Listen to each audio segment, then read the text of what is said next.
سيدنا ونبينا بالحق اللهم صل على محمد وآل محمد والآل الطيبين الطاهرين المعصومين المظلومين الذين أذهب الله عنهم الرجس وطهرهم تطهيرا. اللهم صل على محمد وآل محمد سيما على بقية الله في العالمين وخاتم أئمة المعصومين الكهف الحسين وغياث المستر المستقيم ملجأ العارفين وعصمة المعتصمين أرواحنا وأرواح العالمين لتراه بمقدمه فتعجل الله تعالى فرجه الكريم واللعنة الدائمة الباقية على أعدائهم وقتلتهم وغاصب حقوقهم أجمعين. أما بعد فقد قال الإمام جعفر بن محمد الصادق عليكم بالأحداث صلوات اللهم صل على محمد وآل محمد. بسم الله الرحمن الرحيم. اللهم كل وليك المقتدر بالمسلم صلواتك عليه وعلى آبائه في هذه الساعة وفي كل الساعة وليا وحافظا وقائدا وناصرا ودليلا وعيدا حتى تسكنه أرضك نوما وتمتعه فيها قليلا. اللهم صل على محمد وآل محمد. عزیزان گرامی، پیغمبر اکرم صلی اللہ علیہ وسلم کو اپنی تبلیغی زندگی میں کامیابی ملی اور انہوں نے 23 سال کی مدت میں پورے عرب میں اسلام پھیلا دیا. وہ بھی 13 سال جو وہ مکے میں گزارے ہوں اور 10 سال انہوں نے مدینہ میں گزارے ہوں. پیغمبر اکرم صلی اللہ علیہ وسلم سے بہتر کوئی سیاستداں، کوئی رہبر، کوئی قائد، کوئی لیڈر نہیں. اگر کوئی آدمی یہ سوچتا ہے، سمجھتا ہے کہ وہ ان سے بہتر ہے تو غلط سمجھتا ہے. میری آواز دھیرے دھیرے پہنچ جائے گی آپ لوگوں تک، یہ آواز نکلتی نہیں ہے. آج کے بعد آدمی کولر کی آواز کولر کی آواز کے بعد بھی آدمی کے بعد شادی کے بعد آدمی کو آواز دبانے کی عادت ہو جاتی تو باہر بھی نہیں نکلتی. جب عادت اس کی جو خراب ہو جاتا ہے تو پھر وہ ٹھیک ہو نہیں پاتا. وہ بھی اس کے مثال کا تعلق بہار سے ہو تو اس کی لوگ آوازیں نکلنے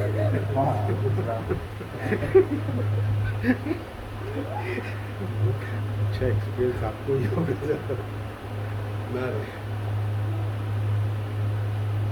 پیغمبر اکرم حضرت محمد مصطفیٰ محمد وآل محمد اپنی جب تبلیغ کا آغاز فرمایا تو سب سے پہلے جس نے ان کی آواز پر لبیک کہی اور جس نے ساتھ دینے کا وعدہ کیا وہ ایک 13-14 برس کا نوجوان. دین اسلام جوانوں کے ذریعے پھیلا ہے. میں آپ کے سامنے 2-4 مثالیں دوں گا اور کوشش کروں گا یہ بات آپ کے ذہنوں تک پہنچ جائے کہ ان جوانوں کو کم نہ سمجھیں، انڈر اسٹیمیٹ مت کیجیے. ان جوانوں میں جو اللہ نے صلاحیتیں دی ہیں آپ ان صلاحیتوں کو یوز کیجیے. دیکھیے آپ کا کام کیسے آگے بڑھتا ہے.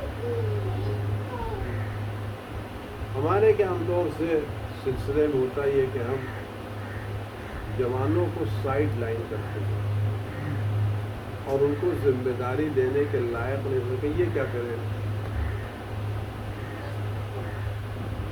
دین اسلام اس کے بالکل برخلاف. جب پیغمبر اکرم صلی اللہ علیہ وسلم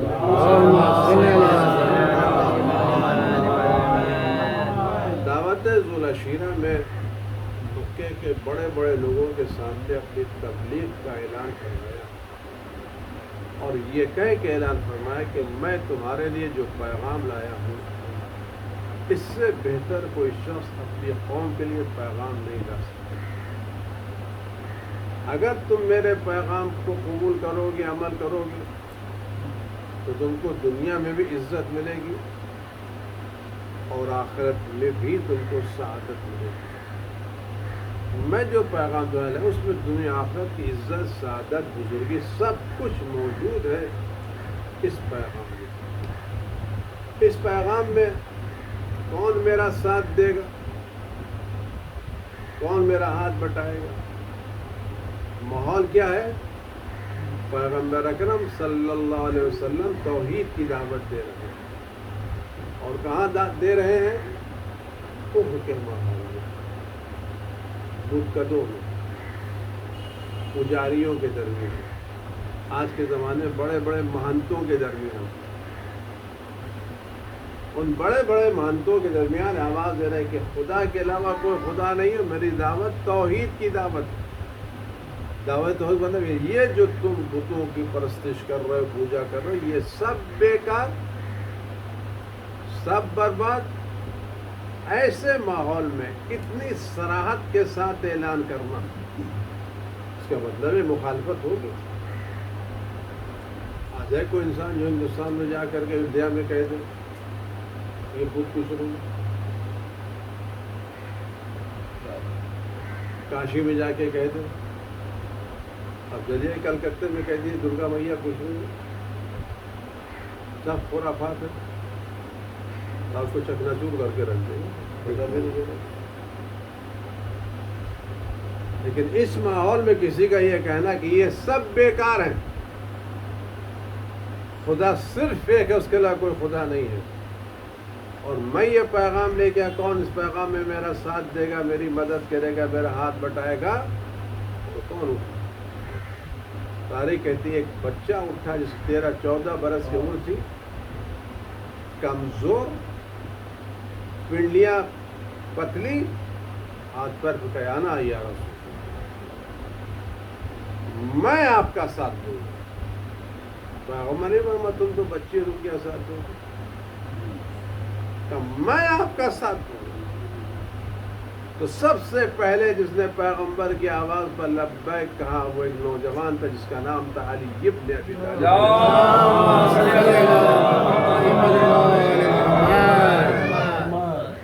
13-14 برس کے بچے نے کہا میں ساتھ دوں گا. کس کے مقابلے پر؟ بڑے بڑے پہلوانوں کے مقابلے، بڑے بڑے بہادروں. اور اس بچے نے ثابت کر دیا کہ جو وعدہ کیا بچے نے نبھا دیا. یہ آپ کہہ سکتے ہیں کہ علیہ السلام نور تھے، اللہ نے ان کو پیدا کیا تھا، ان کی خلقت الگ تھی، اور آ گیا یہ. مکے میں مصعب بن عمیر، اس زمانے کے لکھپتی کروڑ پتی کا جوان،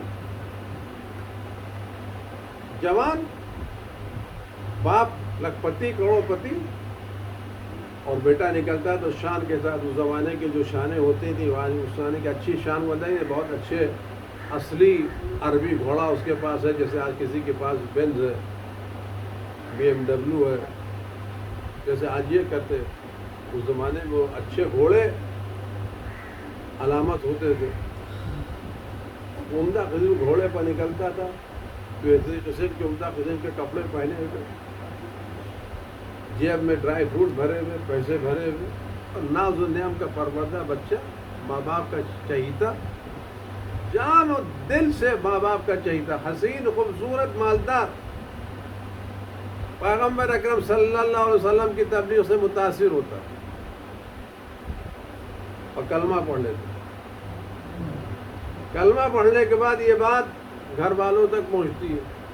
پورا گھر مخالف، اسلام کی دشمنی پر آمادہ اور ہر دشمنوں کا ساتھ دینے والا. تو کہتے ہیں میاں آپ تو دشمنی اتر رہے ہیں اور آپ اسلام کی دشمنی برت رہے ہیں، اور آپ ہی کے گھر کا بیٹا آپ کے خلاف کام کر رہا ہے. آپ دنیا والوں کو کہتے ہیں یہ نہیں ہونا چاہیے، اور آپ ہی کے گھر کا جوان آپ کے خلاف کام کر رہا ہے، تو ظاہر ہے کہ باپ کو غصہ ہے کہ میرے مشن کے خلاف تم کام کر رہے ہو۔ ایک مرتبہ سمجھایا، 2 مرتبہ سمجھایا، 3 مرتبہ نہیں، میں جو بات قبول کر چکا ہوں اس سے ہٹنے والا نہیں۔ کہ تم کو جو کہ فیسلٹیز دی گئی لے لی جائیں گے، کہ لے لیجیے، گھوڑا لے لیا، پیسے لے لیے، کپڑے اتار لیے، یہاں تک کہ جوان جو ہمیشہ سلک کے اور عمدہ قسم کے کپڑے پہنا کرتا تھا، اس کے بدن پر موٹے جوتے کپڑے رہتے تھے۔ انہوں نے کہا کہ یہ کپڑا تو ظاہری چیز ہے، اصل تو میرے روح کو جو لباس توحید ملا ہے، اصل لباس سے میرا روح، یہ بدن تو کسی چیز سے ڈھانپا جا سکتا ہے۔ ہم اور آپ اس دنیا میں اپنی شخصیت کپڑوں سے سمجھتے ہیں۔ اگر ہم نے کیجول لباس پہنا ہے تو ہمارا مزاج کچھ اور ہے، اور اگر ہم نے برانڈیڈ شرٹ پہنی ہے تو ہمارا مزاج کچھ اور ہے۔ گھر میں کیجول پہنے، نائٹ ڈریس پہنے ہوئے تو اس کا سوچنے کی فکر الگ ہے، اور جس میں باقاعدہ برانڈیڈ ٹی شرٹ ٹائی وائی لگا کر کے کوٹ ووٹ میں نکلتے تو ہمارا کا مزاج ہونا اپنے بھی کچھ بڑا سمجھتے ہیں، ہوتا نہیں ہوتا، آج ہم ذرا سا انداز، یعنی یہ کپڑے ہم کو عزت دے دیتے ہیں۔ اگر یہ کپڑے ہم کو عزت دیتے ہیں تو سب سے زیادہ عزت ہم کو ان مجسموں کی کرنا چاہیے جو شو روم میں لگے رہتے ہیں۔ سب سے بہترین سوٹ، دیکھیں ہم تو سال بھر میں ایک سوٹ خریدتے ہیں، کیا بات، یہ مجسمے تو ہر ہفتے نیا سوٹ پہن لیتے ہیں۔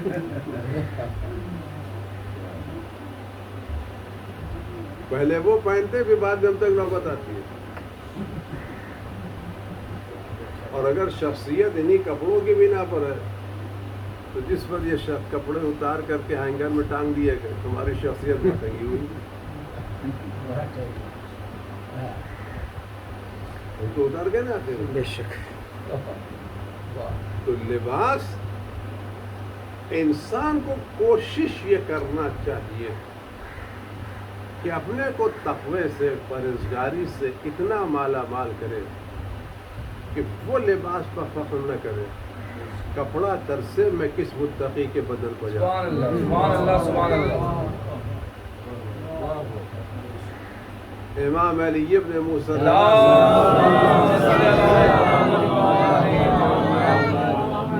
سے ایک آدمی نے کہا مولا مجھے ایک لباس ہدیہ کر دیے، تحفے میں دے دیجیے، آپ سے مانگنے آئے ہوں۔ تو مولا نے اس کو اپنا پیرہن، ایک جبہ یا کرتا اس کو دیا، اور یہ کہہ کے دیا میں تمہیں یہ کپڑا دے رہا ہوں، اس کو پہن کے میں نے 200 مرتبہ قرآن ختم کیا۔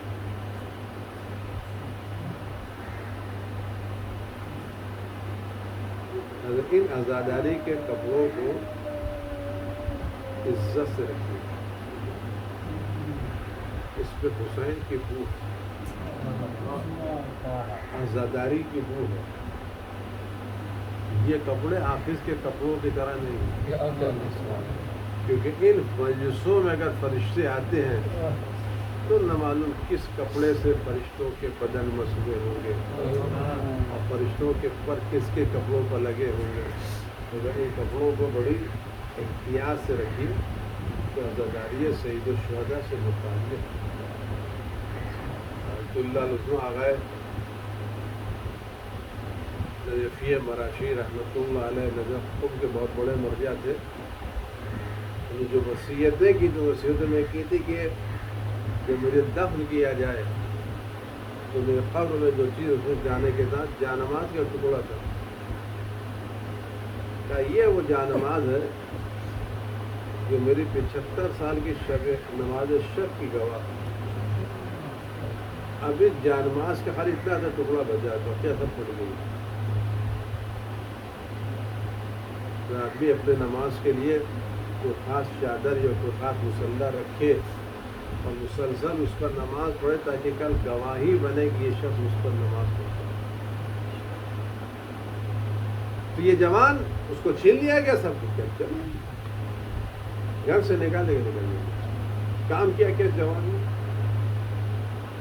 جب مکے مدینے کے کچھ لوگ یہ سن کر کے کہ نیا دین آیا ہے، نئے پیغمبر آئے ہیں، ان سے ملاقات کرنا ہے، تو مدینے سے مکے آئے اور آسانی سے ملاقات نہیں ہو سکتی تھی. حج کا زمانہ تو زمانے بھی یہ جاہل لوگ بھی حج کرتے تھے.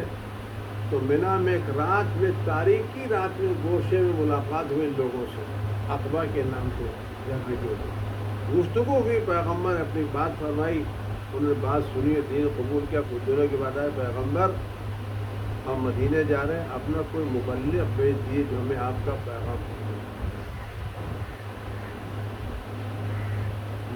مدینہ بڑا شہر ہے بھائی، بہت بڑا شہر ہے. تو ہم چاہتے ہیں ایک آدمی کو بھیج دیے اپنی طرف سے مبلغ جو ہمیں قرآن سکھائے، دین اسلام بتائے، احکام بتائے، آپ کے دین کی دعوت دے. پیغمبر نے کس کو بھیجا؟ نہ 40 برس والے کو، نہ 50 برس والے کو، نہ 60 برس والے کو. 17-18 برس کے جوان مصعب بن عمیر کو بھیجا. سب سے پہلا مبلغ ایک نوجوان 18-19 برس کا جاؤ وہاں جانے کے بعد مدینے والوں کو تبلیغ کرو. اس جوان نے آنے کے بعد مدینے میں اسلام کا پیغام پہنچایا. اور سب سے پہلا کام اس نے جو کیا کہ جو مدینے کے دو قبیلے اوس و خزرج ایک دوسرے سے لڑ رہے تھے، 40 سال تک لڑائی ہوتی تھی، ان دونوں کو دوست کیا، ان کی لڑائیوں کو ختم کیا. اور اس جوان نے مدینے میں ایسی تبلیغ کی کہ جب مکے والوں نے پیغمبر کو نکالا تو پورا مدینہ پیغمبر کے استقبال کے لیے تیار.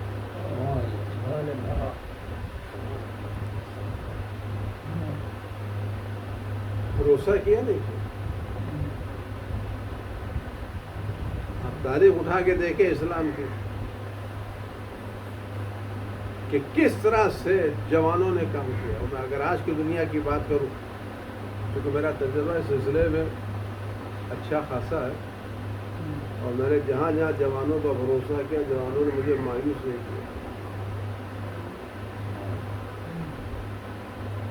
آج کے زمانے میں جو آپ دنیا میں کام کرتے ہیں، ایک MBA جو فریش نکلتا ہے احمد آباد سے، کلکتے سے، کھرج سے، یہاں تو ایک MBA کی ایج کیا ہوتی ہے؟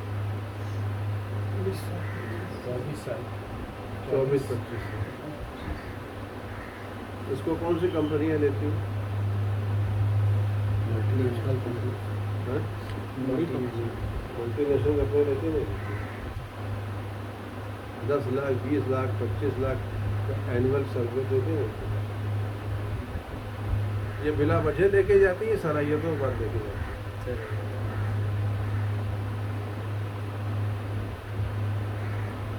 یہ جس فریشر کو 25 لاکھ 50 لاکھ 1 کروڑ 10 جیسا بھی نکل جائے جوان، یہ ملٹی نیشنل کمیں لے کے جاتی ہے. یہ اپنے انڈر میں 100 آدمی 50 آدمی کو کام کرتے ہیں.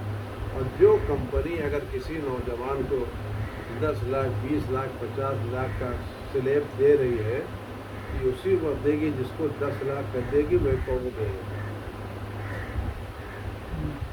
جب تک یہ جوان کمپنی کو 1 کروڑ کا ریٹرن نہیں دے گا، اس وقت تک کمپنی اس کو 10 لاکھ کا سلیب نہیں دے گی.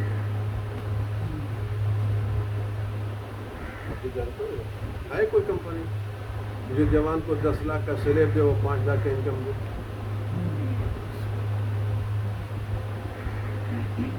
نہیں دے. جوان کو اگر وہ کوئی کمپنی 10 لاکھ کا سلیب دے رہی ہے تو ایک جوان اس کمپنی کو 1 کروڑ کا ریٹرن دے رہا ہے. تو میرا کہنا صرف یہ ہے، اگر دنیا کی کمپنیاں اس جوان کی صلاحیتوں پر بھروسہ کر سکتی ہے تو اپنی زندگی میں ان جوانوں پر بھروسہ کیوں نہیں کر سکتے؟ ہم ان کو انڈر اسٹیمیٹ کر کے سائڈ میں کیوں کرتے؟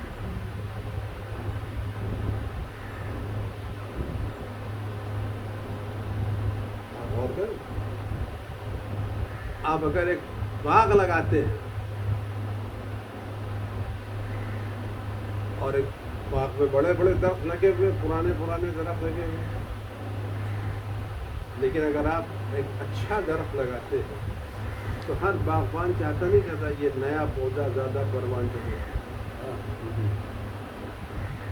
اور اس نئے پودے میں جو پھل آتے ہیں زیادہ اچھے ہوتے ہیں. تو کیا کوئی بڑا پودا چاہتا ہے باغبان کہ کبھی چھوٹا پودا اوپر نہ بڑھنے کا؟ ہر باغبان چاہتا ہے کہ نئے پودے نکلتے ہیں. یہ نوجوان کو ہم کو انڈر اسٹیمیٹ نہیں کرنا، صلاحیتیں ہیں ان میں، آپ بھروسہ کر کے تو دیکھیں، مشورہ کر کے تو دیکھیں. روایت میں ملتا ہے کہ دیکھو 1 سے لے کے 7 تک بچہ آزاد، 7 سے لے کے 14 برس تک غلام ہے. اس کو پوری طرح سے اپنے انڈر رہ کے تربیت کرو جیسے غلام کی تربیت کرتے ہو، اور 14 سے لے کے 21 تک تمہارا وزیر ہے، منسٹر ہے، تمہارا ساتھی، اس کے ساتھ شریک ہے. جوان ایک عزت ہے، جوان ایک سرمایہ. آپ پوری دنیا میں جو لوگ کام کرتے جوانوں کے ساتھ کام ہوگا، اور یہ عمر جو ہوتی ہے 25 سے شروع ہوتی ہے اور 45 تک آتے آتے ختم ہو جاتی ہے. 45 کے بعد پھر ان کا جو کام ہے وہ نہیں ہوتا. کبھی اب اس کا جو کچھ ہونا تو ہو گیا. 50 کے بعد تو ریٹائر کر دیتے، چلو بھائی. جب دنیا ریٹائر کر دیتی ہے ہم مذہب والے شروع کرتے ہیں.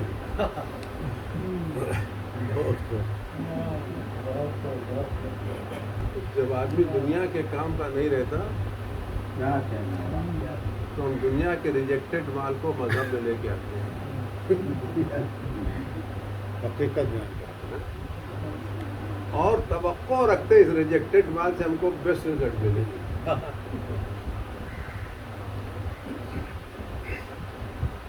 لیکن اس میں ہمت ہے.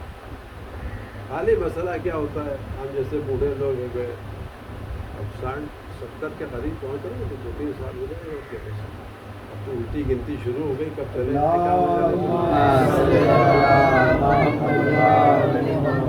راز کی بات آپ سے بتاؤں اگر آپ غور کریں. ہم یہ گھر میں سمجھتے ہیں اگر ہم نے اپنے بچے کو پاور دے دیا ہم پاور لیس ہو گئے.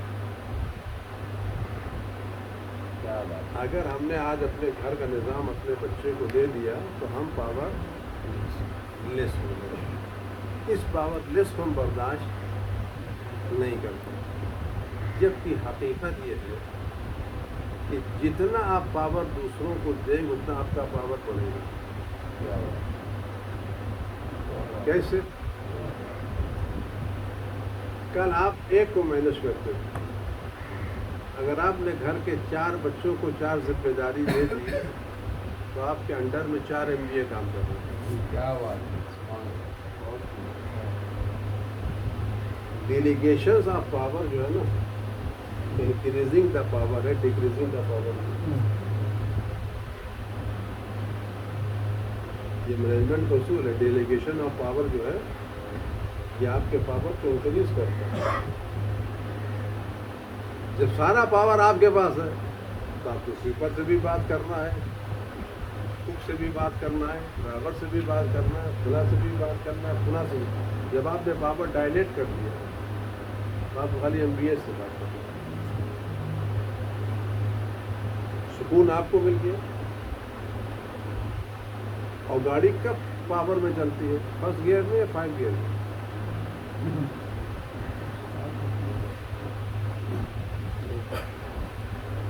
فرسٹ گیئر میں جب گاڑی تیز چلتی ہے کنزیوم زیادہ ہوتا ہے، یا 5th گیئر میں؟ 5th گیئر میں کیا ہوتا ہے؟ انجن پر بوجھ کم پڑ جاتا ہے اور اسپیڈ بڑھ جاتی ہے، کیونکہ یہ پاور دوسروں کو ڈسٹریبیوٹ کر دیتا ہے. پاور کو ڈسٹریبیوٹ کر دیتا ہے، فیول کا کنزمپشن کم ہو جاتا ہے، اسپیڈ آگے آ جاتی ہے. ہم روزانہ اپنی گاڑی میں بات دیکھتے ہیں، لیکن ہم اپنی مذہب کی گاڑی میں ہمیشہ فرسٹ گیئر پکڑ رہے ہیں۔ ہم نے اپنی زندگی میں ممبئی میں آج ہم نے کام کیا ہے، ہم نے اپنے ذمہ کو کام دیا نہیں، 3-4 حوضے، کسی کا حوضے کی کوئی ذمہ داری ہم نے اپنے سر دی نہیں۔ آپ کو کام کرنا ہے، آپ کی کیا مشکلات ہم سے بتائیے، ہمیں رزلٹ چاہیے، کام آپ کو کرنا ہے، کام وہ کرتے چین سے سوتے رہے۔ تو یہ اسلام کا مزاج ہے کہ مصعب بن عمیر کو جوان تھے جو ذمہ دار بنایا۔ اور ایک اہم مسئلہ میں آپ سامنے عرض کروں، اور زیادہ آپ کو وقت نہ دوں، جب مکہ فتح ہوا تو مکہ کتنا سینسیٹیو تھا؟ مکہ کتنی سینسیٹیو جگہ تھی؟ اس سینسیٹیو جگہ کو فتح کرنے کے بعد پیغمبر نے مکے کا گورنر ایک جوان کو بنایا۔ 21 سال کا جوان مکے کا گورنر۔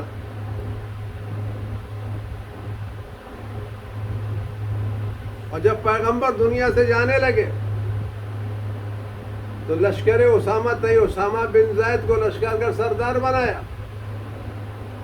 اسامہ بن زید 25-26 سال کے جوان،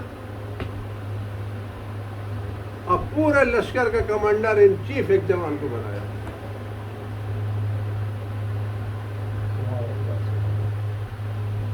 کامیابی ملی ہے نہیں ملی؟ ہم اگر بھروسہ کر کے دیکھے تھے کہ کام ہوتا ہے نہیں، اب ان کو میدان لا کے دیکھیے، ان کو موقع لا کے دیجیے۔ میرے تجربات ہے، 25-30 سال کا، 30-35 سال کا تجربہ ہے میرا اس میں کام کرنے کا، اور جب بھی میں نے جوانوں کا بھروسہ کہ مجھے کبھی نا امیدی نہیں ملی، لیکن ان کے ساتھ آپ کو وقت گزارنا پڑے گا، دوستی کرنا پڑے گا، قریب لانا پڑے گا، ان کو اپنا دوست سمجھ کے بات کرنا پڑے گا۔ ان جوانوں تعلق بات اس کے صلوات محمد علیہ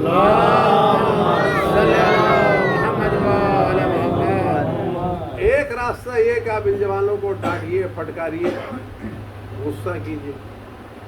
ایک دوسرا راستہ میں آپ سے عرض کرتا ہوں، اگر آپ کو اچھا لگے تو استعمال کیجیے گا، نہیں کیجیے۔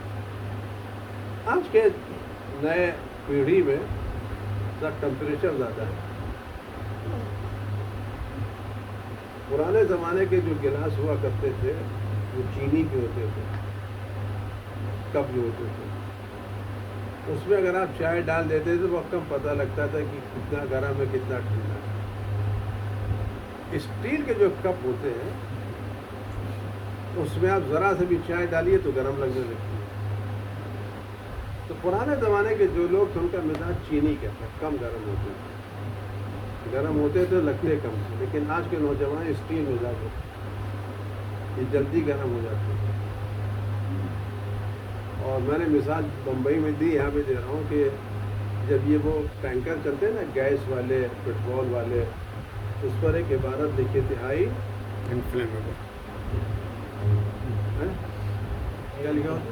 ہائی انفلیمیبل، یعنی جلدی سے بھڑک جانے والا۔ آج کے نسل میں آپ جس جوان کو دیکھیں پیچھے سے دیکھیں، کب یہ بھڑک جائے کچھ پتہ نہیں، لیکن یہ بھڑکیلے سے کام بھی لینا ہے۔ اب جوان نے، میں مثال دے رہا ہوں، اگر آپ تک پہنچ جائے بات تو بہت اچھی ہوگی، میری سعادت ہوگی۔ گھر میں بدتمیزی کر دی ماں سے، باپ سے، بھڑک گئے، خاص کر یہ واٹس ایپ پہ جو کام بتا دیا ہے، اور جو ٹی وی کے اوپر زبان استعمال کی جا رہی ہے، کس ٹی وی نے اور سوشل میڈیا نے ہمارے نئی نسل کی زبان خراب کر دی۔ اس کا ادب تو ختم ہو گیا ہے، کیا کرتے ہیں۔ اب اس نے اپنے ماں باپ سے یہ کسی سے بدتمیزی کر لی۔ پرانا طریقہ کیا؟ بدتمیز